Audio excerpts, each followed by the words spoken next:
So what we're talking about are the environmental effects of Russia's invasion of Ukraine. One of the things you don't really see studied very much is that the effects of war on the environment. We've seen where there have been hundreds of thousands of people killed in the Ukraine on both sides, and there's probably pushing 1.5 million casualties right now from all the warfare. But we don't talk about the environmental effects of it. So I want to go a little bit into that, into the other casualties here, which are nature. My background, I'm 25 years in the Army, 26. About half of it as a physician, half of it as a combat arms officer, mainly in the field artillery. Then I worked for Heart to Heart and Global Care Force. Pre-war environmental situation in the Ukraine was a little dicey. There was a lot, is still a lot, of continuity between the society of the Soviet Union and the society of Ukraine.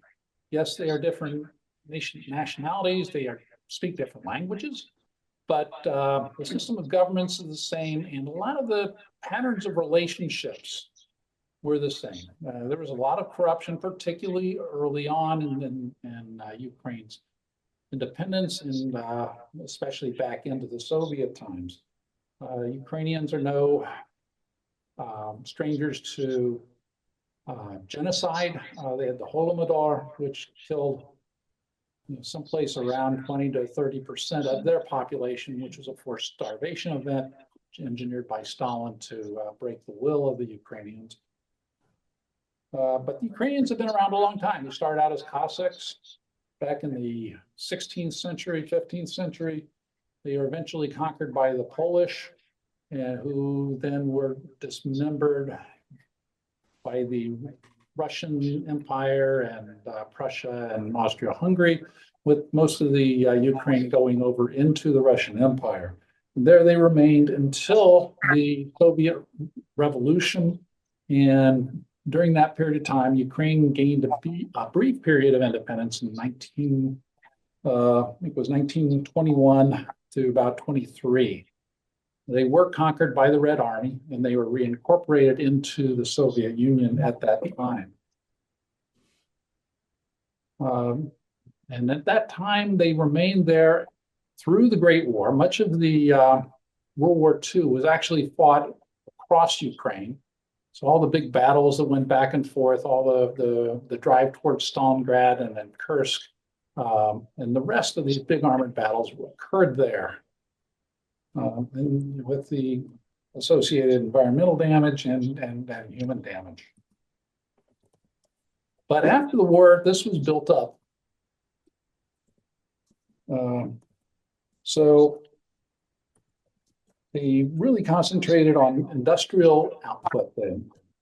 Ukraine produced 1/6 of the industrial output of the Soviet Union, with only maybe about 1/10 of the population, well, actually about 15% of the population. But that also entailed that they picked up about 1/6 of all the pollutants and everything else that was there too. Most of the pollution and industry was concentrated over in the Donbass and the far eastern area, which the Soviets invaded through proxies back in 2014. And that battle really kind of waged on at a very low to mid-grade level up until the Russian full-fledged invasion began in 2022. But the amount of chemistry there, chemicals there, they had 600 facilities to process toxic chemicals, not with the highest degree of technological expertise. And they generated about 220,000 tons of hazardous chemicals every year. But it's also a huge agricultural output. If you look at stuff like wheat, Ukraine produced almost as much wheat before the wars began as the United States. Very fertile lands there. They were a leader in sunflower soil export. soybeans, just lots of different grains, and they fed the world. Particularly in areas that were under nutritioned, such as Africa and South Asia, South and Southeast Asia. But to do that, they used a lot of pesticides, about 100,000 tons of pesticides annually.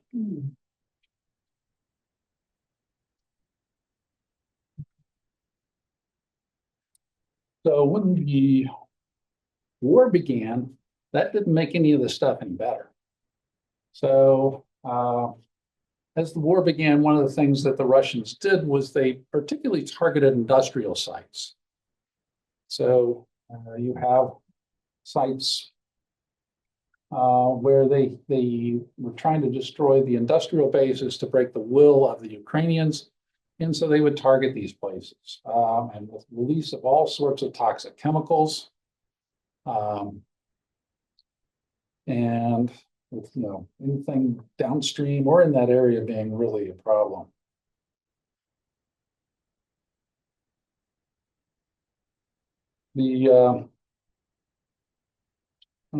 I should come back there. They had a lot of mining there as well. The tailings were just huge. The big piles of discarded rock, and any kind of leach pools for those were not done well, if at all. So a lot of that drained back into the river system, and eventually down into the Sea of Azov, which was intensely contaminated. One of the areas that we don't really think about a lot, but they also had nuclear contamination. Certainly everybody has heard of Chernobyl. And that caused, that was a partial meltdown of a reactor up in the north of Ukraine that released the radioactivity that went really all over Europe. I had one patient here in the US who lived in the Chernobyl area as a child, and she developed thyroid cancer, which is one of the most common cancers that's associated with radioactive iodine, which is released. But you don't really, one of the other areas you don't really realize as much is that the Soviets used nuclear weapons. They had a program for peaceful use of nuclear weapons. And so they would blow up nuclear weapons to try and improve yields in mines in particular. One of those was in the Donbass area. It was the UCOM mine. And they detonated that, I think it was in 58 or 63, someplace in that time, because they were getting a lot of releases of toxic gases which were killing miners. So they did that to disrupt the strata so the gas would be cleared and they could go in there and mine. And it actually did that. The problem was it made a lot of that area pretty radioactive. So they continued the pumps to keep the water coming out of there so it could be sent to a treatment facility up until the insurgents in the Donbass decided that, there's enough mine passages there that the Ukrainian government might try to use those as passageways to be able to get behind their lines and attack that way. So they flooded the mines. So now there is really no extraction of the contaminated water, and it can leach into the water supply. They detected small amounts, I think it's of strontium, that has leaked out, and there's probably more amounts that are going to come over time, again, released into the general environment, for the detriment of future generations. Other things that have been a problem with radioactive, they have a number of radioactive waste sites. Ukraine is, in the Soviet Union, really, actually a lot of Europe, were really intensely using nuclear reactors. So the largest nuclear reactor in Europe is the one near Zaporizhia, which is the one that is currently occupied by the Russians, although it's still mostly, it's occupied by the Russians. It's mostly operated by the Ukrainians under sort of a strange deal. And what happens is that the Russians will bomb the transmission lines. Now, the thing about a nuclear reactor that generates electricity is they don't generate the electricity they need to use to operate the reactor. They require external electricity to run their pumps and their cooling systems to be able to function safely. And so these lines being hit put these reactors at danger. And so we have not had any documented radiation release from the Zaporozhye nuclear reactors. There's a series, I think, of 4 of them. But it's certainly a risk. And as well as the nuclear and the nuclear waste area, the repositories have been shelled too. So that's also another issue. One of the other effects of the war has been elimination of a lot of the funds used to support environmental programs across Ukraine. Ukraine, after they gained their independence, really worked hard on improving their natural environment. They had, it's really kind of 2 countries. In a way, you have kind of divided from the southwest to the northeast. The area to the east of that is flat. It looks like Kansas. And you find a lot of the same equipment there, and machinery, until you find a blown up village and it kind of just looks like Kansas. In the west, it's much more mountainous, a lot of ski resorts, a lot of other resorts. It's much more westernized. The east tends to speak Russian as a first language. The west tends to speak Ukrainian as a first language. So they have a lot of natural reserves, but nature reserves. These were, those have been severely underfunded since the beginning of the war. They've also been affected, particularly in the east, affected by wildfires. So anytime you have the shelling, high explosive shells blowing up something in a forest, you can run into a fair chance of triggering fires. And so a lot of air pollution from that. There's also the chemical contamination caused from the shells themselves. If you look at the World War I battlefield of Ypres, and I've never pronounced that right, but YPRES or something like that. The copper levels, just as a marker, it's not just copper, but it's all these other heavy metals, are still 50% above acceptable levels. And that's from over 100 years after the war was there. So you have really long-term effects on that. You have other nasty chemicals that come with the munitions. Yes, Jerry. Would that include lead? Yeah, lots of lead. Although lead as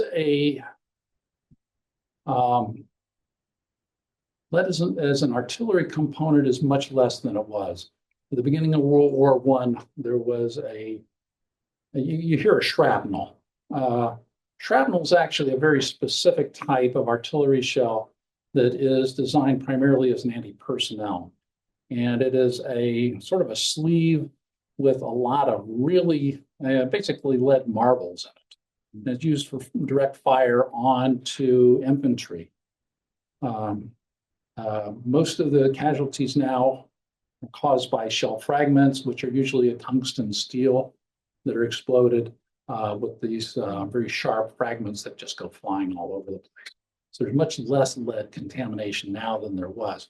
Most of the stuff now comes from bullets and just the operation of the equipment.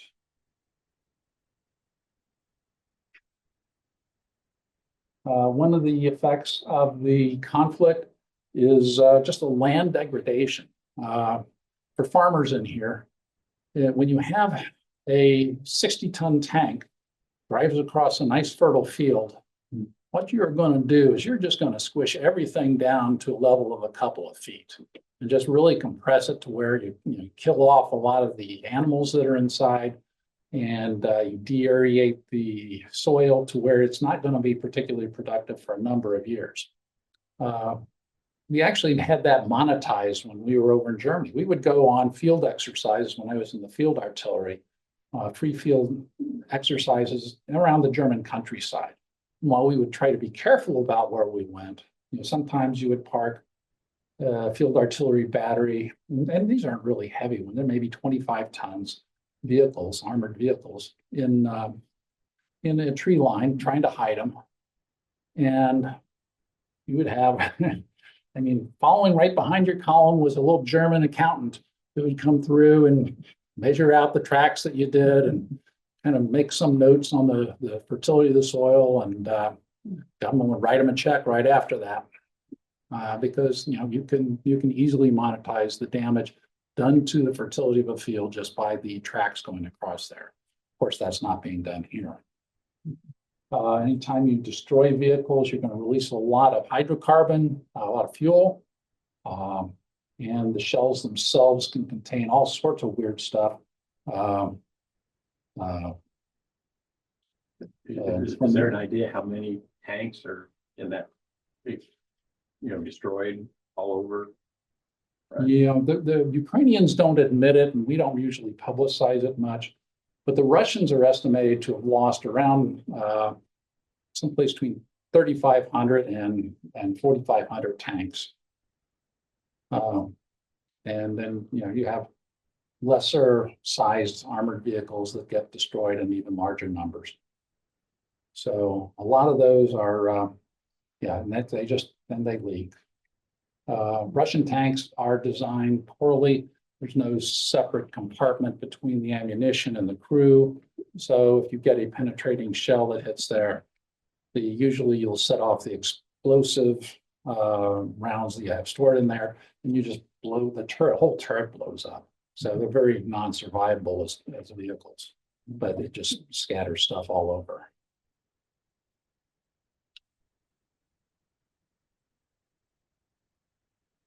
Chemical contamination. You can see when this was a Russian strike early on. This is interesting. This was not fuel oil or anything like that. This was stored soybean oil.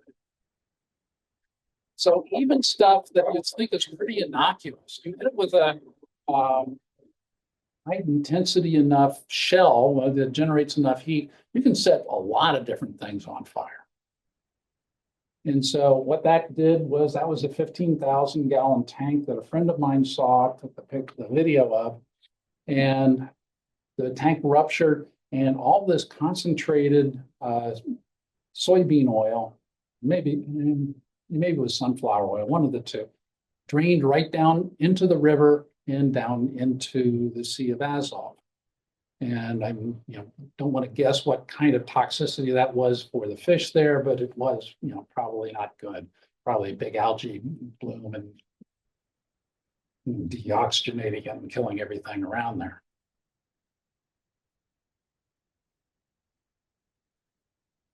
A lot of hazardous debris.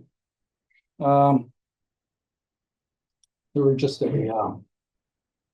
just shell casings all over the place, shell fragments, just a lot of stuff from armaments.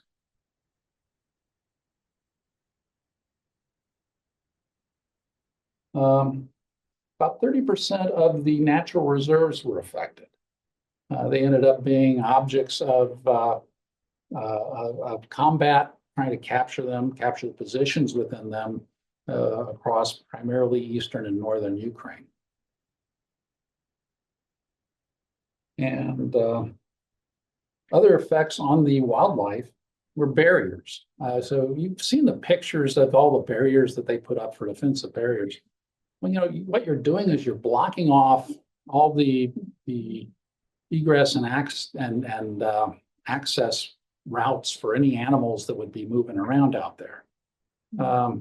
Not to mention the direct casualties of the wildlife that's in the area.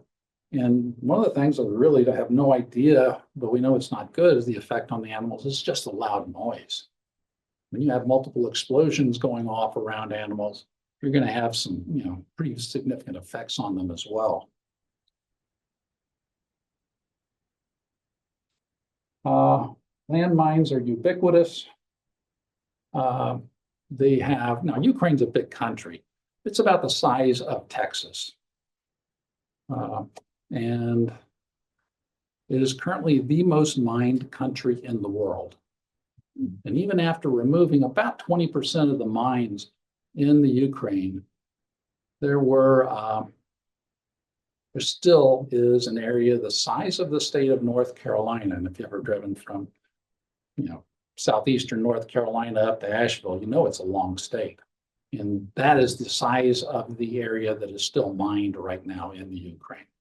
That causes a lot of problem with the farming, causes a lot of problems with the food exports. One of the indirect effects of the combat there is the effect on hunger in countries that depended on the food exports from the Ukraine. And the boost in prices came from removing those products from the market. Then landmines will kill people, most often civilians and children, long after the conflict has wandered away from that particular area. The farmers in our area, actually, they're just, it overwhelms the ability of the government's demining to take care of every place that's been mined. So the farmers are really, they're resourceful. So what they did was, and most of the mines that were planted in the fields were to prevent personnel movement. So they were just individual, they were small mines, they just go off, they're designed to maim or kill one or two people. They're not like the vehicular mines, which are there to blow up a tank. The vehicular mines, vehicles don't go across the open plains. And frankly, they get stuck oftentimes. You have a lot of muddy times out there. So what they do is when it came to planting time, they couldn't get the mines cleared. The farmer just got some old threshers, got them out, pushed them across the fields with their tractors, and just, set off all the mines. They're far enough distance away that they weren't harmed by the mines. They're out beyond the bursting radius. And they have to replace a couple links in the chain every once in a while, but they were able to do that and get their fields planted again. But that's the sort of stuff you have to come up with when you are kind of on your own that way. Yes, Jerry. Are some of the newer mines set to expire after a certain time period? Yes, some of them are. How well that is complied with is a question. Particularly when Russians weren't really good at that. They had maybe one type of mine is called a dual purpose ICM. That's improved conventional munition.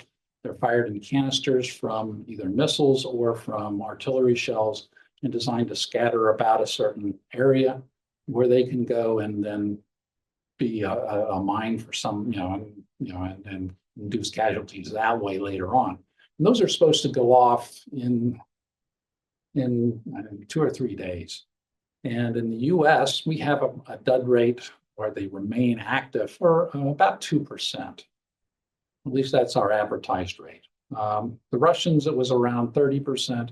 But the Russians are using a lot of North Korean munitions now, which have a very high dud rate for even just standard munitions. And I doubt that they have anything that will effectively kind of self-eliminate these bomblets from North Korean ICMs.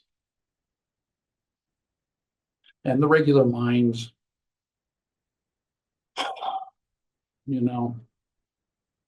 heck, they're still digging up mines from World War II. They're out there. You have to clear them. You can't depend on some time frame, to go in which to be safe to use an area. Another major item was the Kakhovka Dam. Kakhovka Dam, the main dam part, was controlled by the Russians during the initial invasion. And what they did was they came across, they had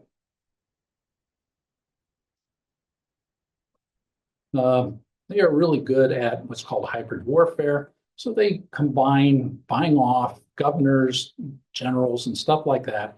They were able to go and initially take the Crimea by paying off the leadership there.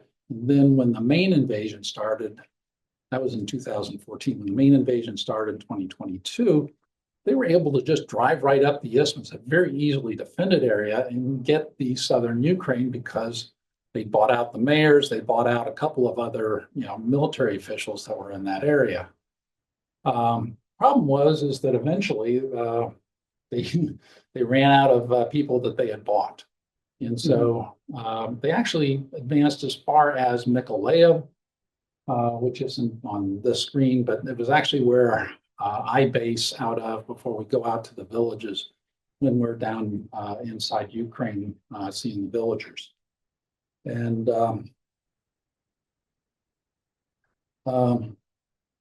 so the Ukrainians were able to conquer back the northern side. And they always call it the right side because they view it from above. It's sort of a weird nomenclature. But it's basically the north and eastern edge, the bank of the Dnieper River. And so they were able to get that back. But so the Kharkova Dam was just a big dam that held up a huge amount of water. Well, the Russians, when they were afraid of the Ukrainians advancing, blew up the mine. Blew up the dam, and it released flooding that flooded the area down, up to a level of 15 feet. Killed hundreds of people, including, a lot of them being Russian soldiers because they didn't warn them. They disrupted the electrical supply because there's a large hydroelectric plant there that was supplying Ukrainians. But one of the things it does when that happens is that particularly when you've had a big load of toxic chemicals, that one way they got rid of them is they dumped them in the water. So a lot of the toxic chemicals that were heavy, particularly the metals, the arsenic, lead, mercury, all that good stuff, settles down into the sediment. And when you blow up the dam, then you release all that downstream. And so there's been a lot of heavy metal contamination of the land that was downstream from the Kharkova Dam. Actually, you displace a lot of mines too. So there's mines washed out all over the place in strange places down there. You have to be really careful. Is this on the river, that main river that runs kind of from the northeast to the middle down? Yeah, this is the Dnieper River. This is the big one. So you've got two different views of it right there. So you've got the upper view is before the destruction. That's kind of subtle. And then below there's the line. And then this is the dam right there. And then below there, you can see the disruption of the mine. And it's a little hard to see, but this is narrower. And you can see where all these islands here are much more flooded. This is, I think, maybe 2 weeks after the dam was blown up from the satellite view. So just another war crime. One of the things that the Russians have done, again, kind of playing with fire, is that they actually had a drone attack on the containment building for the Chernobyl reactor. So Chernobyl reactor is still so hot inside that people can't survive more than a couple minutes inside the building. And so they put up really strong barriers for it. Now, whether by accident, inaccuracy, Russian drones are notoriously inaccurate, or as a warning shot or something. They had a drone that struck the containment building for the Chernobyl, containment building. So this is the explosion right there. This is the aftermath. as far as we're aware, that did not actually fully penetrate the containment structure. Or if it did, it was not to a great extent. It wasn't like a penetrating projectile. It was designed to go to penetrate and then explode. But you know, this is just something that you don't want to risk. You know, this permanently renders an area uninhabitable, at least for humans in the course of human evolution. Yeah, the effects on nature, I think I talked about that. That's where you really disrupt the animals and the natural in the natural environment that's there. I have some books, tourist books from before the war, and they're just gorgeous areas. Particularly when you go out west, there's some really fun ski areas, hiking areas, and they're still actually operating. But once you get into the nature areas and you've been fighting right there, you know, it's destroyed.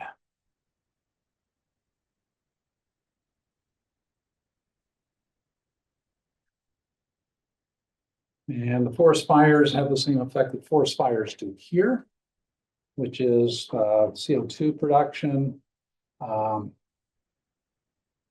the particulate, particularly PM 2.5, which is really hazardous for lungs, asthma, heart disease, as well as just the direct effects of the fire.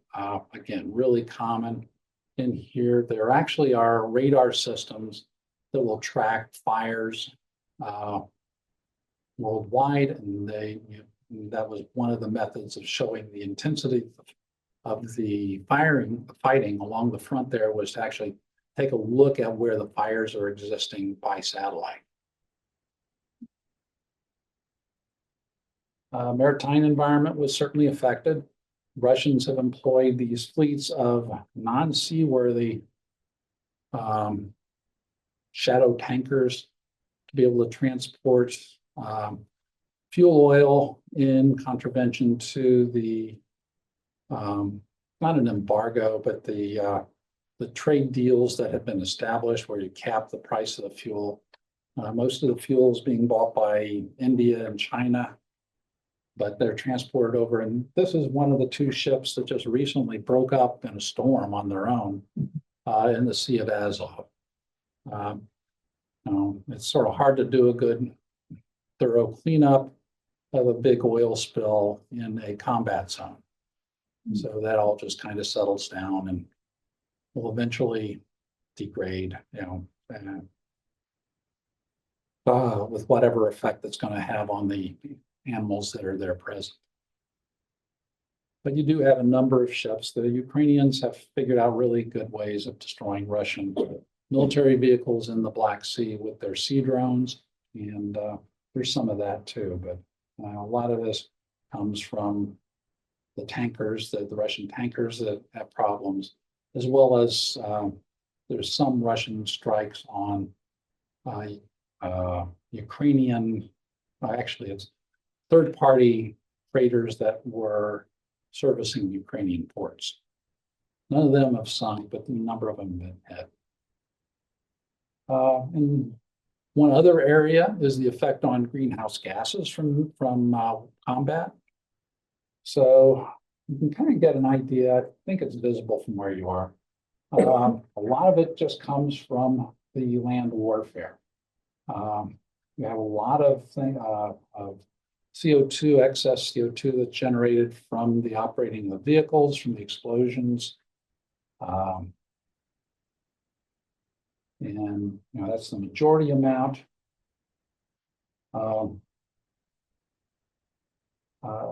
Let's see. Fires, electrical transmission lost. Having refugees generates it. Civil aviation, although actually I'm not sure. I'd have to go back in and see exactly where civil aviation comes in. Most of that is supposedly from diversions of the non-combatant airliners around the Ukraine. There was a Dutch airliner that was flying over one of the conflict zone areas in the Donbass before the full invasion that got shut down by a Russian anti-aircraft system was operated by one of their proxies. So after that, they started diverting the aircraft much further out. That causes more fuel and that generates more CO2. And they do plan in the amount of CO2 that's going to be needed for reconstruction. There'd be a lot of concrete poured and made, which is a big contributor to CO2. So this is going to have a big effect. Now, there have been some slight positives in that this has been a definite impetus to go to solar, to solar power and to other non-traditional forms, hydrocarbon-based sources of electricity, but even those become targets. So your solar arrays, they attract attention too. 55%, within the first 2 months of the war, 55% of the wind turbines were also knocked offline by the Russians.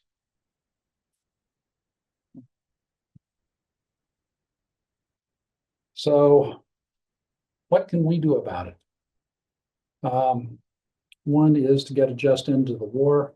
This is entering into my personal opinions, if the Russians are allowed to dictate terms to what's going on, in terms of the ceasefire, they will be back at it again within 2 or 3 years. The Russians are almost exhausted right now. Their economy is kind of running on fumes. They have 20% inflation rate for the items that matter to people, potatoes and milk and stuff like this. And they have a 22% official interest rate for business loans. So any of you who've ever operated businesses and you had to operate in a high inflation environment, very high inflation environment, along with those types of interest rates to be able to get the capital you needed to expand or continue to operate, would know that that's going to be something that's not really particularly sustainable. Add to that, they're kind of running out of people that they can draw on. Putin has not done a second mobilization because on the first one he did it, over 1 million Russians literally fled the country. 1 million draft age Russians left the country. So, first things first, you have to end the war. Second thing is you're going to need to use all the Russian frozen assets to do the reconstruction. There is someplace between $300 and $350 billion of frozen Russian sovereign assets that are being held by Western governments.